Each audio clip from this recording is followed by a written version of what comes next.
Good morning friends. मैं doctor V K Mishra from gastro liver hospital Swaroopnagar Kanpur. जो belly fat है या तोंद है, ये बहुत सारी बीमारियों के लिए इनविटेशन कार्ड है। अगर तोंद ज्यादा है, पेट बड़ा हुआ है, तो मान के चलिए कि बहुत सारी बीमारियां आपके दरवाजे पर खड़ी हुई हैं, जो समय रहते आपके शरीर के अंदर आएंगी। इसलिए जो तोंद है उसको कम करने के लिए सभी प्रयास किए जाने चाहिए। आज मैं बात करूंगा उन 5 लाइफस्टाइल चेंजेस के बारे में जिन्हें आप करें तो जो तोंद है उसको कम करने में आपको मदद जरूर मिलेगी। नो, बेली फैट क्यों इंपॉर्टेंट है? इसलिए कि जब भी आप कोई प्रयास करते हैं, चाहे वो आप एक्सरसाइज से करें, चाहे आप खाने में चेंज करके करें, कि आप वेट कम करना चाहते हैं, तो आपको सफलता मिलती है। आपका वेट कम होता है, लेकिन जितना भी आपके शरीर में वेट जमा है, उसमें से जो तोंद होती है या बेली फैट होता है, उसको कम करना सबसे ज्यादा डिफिकल्ट होता है। इनसे बहुत ज्यादा प्रॉब्लमेटिक एरिया माना जाता है। आपकी पूरी बॉडी का फैट इधर से उधर हो जाएगा, लेकिन जो बेली फैट है या तोंद है, वो आसानी से जाती नहीं है। वो पुरुषों के लिए भी सही है, महिलाओं के भी सही है। अगर जो तोंद है तो उससे छुटकारा पाना इतना आसान नहीं है। नो, जो तोंद होती है, आप समझते हैं कि सिर्फ पेट बड़ा दिखाई दे रहा है। ये सच्चाई नहीं है। जो फैट होता है वो चमड़ी के नीचे जमा होता है। सबसे इंपॉर्टेंट है कि जो फैट है वो पेट के अंदर के जो ऑर्गन्स हैं उनमें जाके जमा होता है। ये लिवर में जमा होता है, ये आंत की झिल्ली में जमा होता है, ये सभी ऑर्गन्स में जमा होता है। इसे कहते हैं विसरल फैट। ये जो विसरल फैट है, ये समस्त समस्याएं जितनी भी हैं उनके लिए जिम्मेदार माना जाता है। इसलिए इससे छुटकारा तो आपको पाना ही चाहिए। नो, अगर आपको छुटकारा पाना है तो जो लाइफस्टाइल चेंजेस हैं, इनके बारे में बात करूंगा मैं आज। नंबर 1, जो हाइड्रेटेड आप रहते हैं, यानी आप पानी की मात्रा ठीक लेते हैं, तो ये आपके लिए इंपॉर्टेंट है। जो पानी आप पीते हैं वो वेट लॉस करने में, उन तोंद को कम करने में आपको सबसे ज्यादा मदद करता है। चाहे आप सामान्य पानी पिए, चाहे आप डिटॉक्स वाटर पिए, चाहे आप ग्रीन टी पिए, चाहे आप ब्लैक टी पिए, ब्लैक कॉफी पिए, फ्रूट जूस पिए, कोई भी आप लिक्विड लेते हैं तो अल्टीमेटली आपको ये हेल्प करता है। जब आप लिक्विड ज्यादा लेते हैं, आप अच्छा हाइड्रेटेड रहते हैं, तो आपको कैसे हेल्प करता है? अगर आप पानी खूब पीते हैं तो आपकी जो स्टमक है, टमी है, काफी देर तक भरी रहती है, तो अनावश्यक आप नहीं खाते हैं। जो अनहेल्दी स्टफ आप ईट करते हैं वो आप नहीं करते हैं। इन वास्तव में जो आपकी मंचिंग की एबिलिटी या मंचिंग की जो फ्रीक्वेंसी है वो हमेशा कम हो जाती है अगर आप पानी ज्यादा पीते हैं। तो अगर आप पानी ज्यादा पीते हैं तो अल्टीमेटली आपको कैलोरी डेफिसिट होती है। इन अल्टीमेटली आपकी जो तोंद है उसको कम करने में आपको मदद मिलती है। नंबर 2 पर आते हैं शुगरी फूड्स। उनको आपको बिल्कुल बंद करना चाहिए। या जितनी भी चीनी से भरी हुई चीजें हैं, ये वास्तव में इनमें ऑक्सीटोसिन भरा होता है, इन वेटनेस भरी होती है।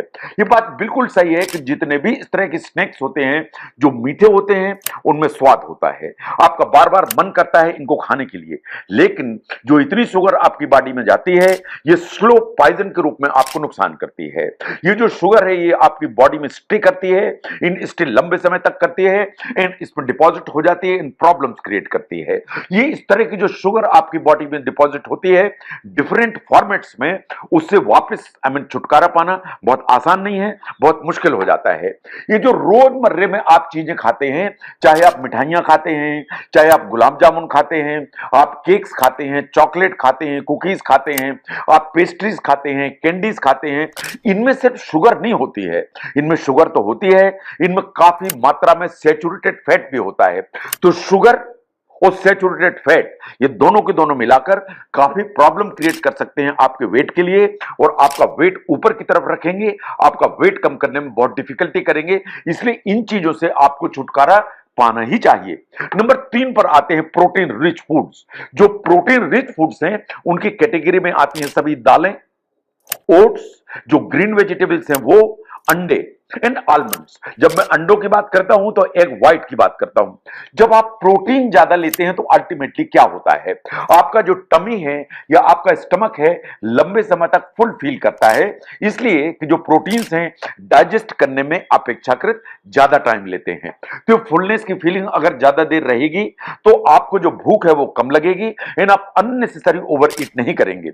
और अगर आप अननेसेसरी ओवर ईट नहीं करेंगे तो नेचुरली आपकी बॉडी में जो कैलोरीज है वो ज्यादा ज्यादा नहीं जाएंगी और कैलोरीज ज्यादा नहीं जाएंगी, तो अल्टीमेटली आपका जो वेट है वो नीचे की तरफ आएगा, इन उसमें से टमी का फैट भी नीचे की तरफ आएगा। तो इसलिए प्रोटीन रिच फूड्स हैं, उनको आपको बढ़ाने की जरूरत है, चाहे वो दाल हो, चाहे ओट्स हो, चाहे एग्स हो, चाहे आलमंड्स हो। नंबर 4 पर आता है सब नमक या साल्ट। साल्ट को आपको कम करने की जरूरत है, इसलिए कि साल्ट में सोडियम होता है। जो सोडियम है वो आपकी बॉडी में ब्लोटिंग की फीलिंग देता है, आपका जो मेटाबॉलिज्म है उसको स्लो करता है। इन कोई भी चीज ऐसी जो आपके मेटाबॉलिज्म को स्लो करेगी, वो अल्टीमेटली आपकी जो वेट लॉस की जो प्रोसेस है उसको हैम्पर करेगी।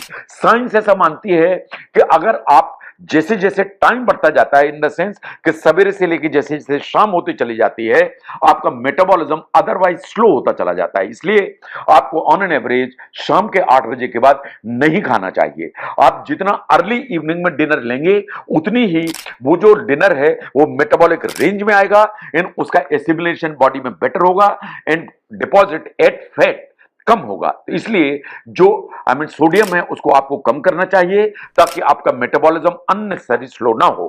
Now look at the grains. जो होल ग्रेन्स की बात होती है, चाहे मैं ब्राउन राइस की बात करूं, चाहे ओट्स की बात करूं, चाहे मैं गेहूं की बात करूं, जो मैं हम लोग रोज गेहूं खाते हैं, जो होल ग्रेन्स हैं उनको वर्सेटाइल माना जाता है, इसलिए कि इनमें फाइबर अच्छी मात्रा में होता है, इसमें सॉल्युबल फाइबर होता है, इनमें इनसॉल्युबल फाइबर होता है और इनमें कॉम्प्लेक्स कार्बोहाइड्रेट्स होते हैं। ये तीनों चीजें मिलकर आपका जो वेट लॉस की जो प्रक्रिया है उसको बहुत इजी एंड कंफर्टेबल बनाते हैं।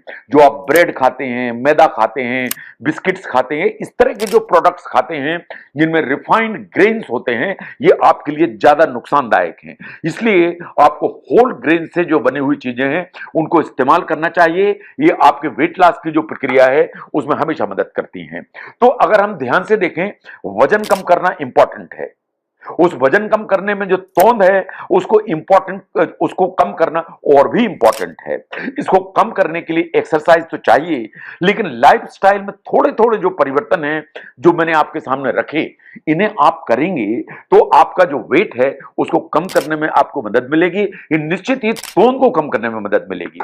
बेली फैट को कम करने के लिए ये 5 जो लाइफस्टाइल परिवर्तन हैं ये आपको जरूर ही मदद करेंगे। अगर इसको समझने में इस वीडियो ने हेल्प की तो जरूर शेयर करें। मैं doctor VK Mishra from gastro liver hospital, Swaroop Nagar, Kanpur. Thank you very much.